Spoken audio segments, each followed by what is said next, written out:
जय शिवराय मित्रांनो 2023च्या पीक विम्या संदर्भात एक महत्त्वपूर्ण असा अपडेट आलेले आहे।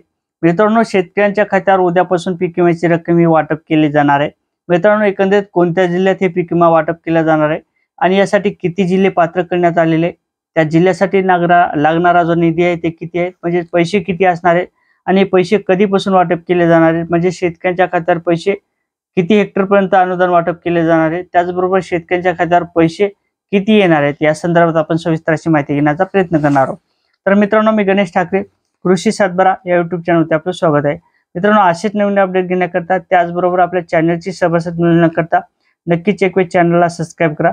या साईडला आपल्याला बेल बटन दिसेल त्याच्यावरती क्लिक करायला विसरू नका आणि थंब बटन दिसेल याच्यावरती सुद्धा क्लिक करायला विसरू नका, जेणेकरून आपल्याला नवीन अपडेट हे मिळत राहतील। तर मित्रांनो, चला सुरू करूया आजचा आपला व्हिडिओ। शेतकरी मित्रांनो, एकंदरीत शेती पिकाचं मोठ्या प्रमाणात नुकसान झालं होतं। त्यानंतर पीक विमा कंपनीच्या माध्यमातून पीक विमे जे आहेत शेतकऱ्यांचे नापात्र करण्यात आले होते, म्हणजे बाद करण्यात आले होते।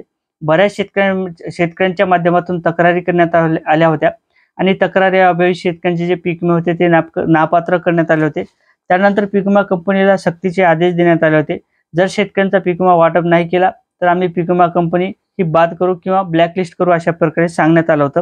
आणि त्याच पार्श्वभूमीवरती राज्यातील कृषी मंत्री धनंजय मुंडे यांच्या माध्यमातून महत्त्वाचा निर्णय घेण्यात आला होता। एक महत्त्वपूर्ण बैठक घेण्यात आली होती आणि मित्रांनो, या 2023च्या पीक विम्यासाठी मंजुरी देण्यात आली होती।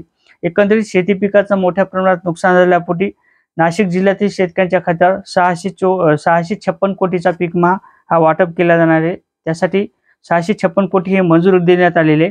तर मित्रांनो, पीक विमा कंपनीला तशा प्रकारचा निधी जो आहे तो वितरित करण्यात आले आहे। त्याचबरोबर मित्रांनो, जळगाव जिल्ह्यात सुद्धा शेती पिकाचं नुकसान झालं होतं। 470 कोटीचा पीक विमा या जिल्ह्यातील शेतकऱ्यांच्या खात्यावर वाटप केला जाणार आहे। उद्यापासून याचं वाटप हे केलं जाणार आहे। तर मित्रांनो, अहमदनगर जिल्ह्यात सुद्धा शेती पिकाचं नुकसान झालं होतं। त्यानंतर शेतकऱ्यांच्या माध्यमातून व्यक्तिगत क्लेम दाखल करण्यात आले होते, परंतु पीक विमा कंपनीच्या माध्यमातून टाळाटाळ करण्यात आली होती आणि या पीक विमा कंपनीला आता आदेश देण्यात आलेले पीक विम्याचं वाटप हे उद्यापासून केलं जाणार आहे। मित्रांनो, अहमदनगर जिल्ह्यात 713 कोटीचा पीक विमा उद्यापासून वाटप केला जाणार आहे। त्याचबरोबर मित्रांनो, सोलापूर जिल्ह्यात शेती पिकाचं नुकसान झाल्यापोटी 200 कोटी 56 लाखाचा निधी या पीक विम्याची रक्कम वाटप केली जाणार आहे। उद्यापासून या पीक विम्याचं सुद्धा वाटप केलं जाणार आहे। मित्रांनो, पाचवा जिल्हा आहे सातारा जिल्ह्यात सुद्धा शेती पिकाचं नुकसान झालं होतं। 27 कोटी 73 लाखाचा पीक विमा या जिल्ह्यातील शेतकऱ्यांच्या खात्यावर उद्यापासून हा वाटप केला जाणार आहे। मित्रांनो, चंद्रपूर जिल्ह्यात सुद्धा शेती पिकाचं नुकसान झालं होतं।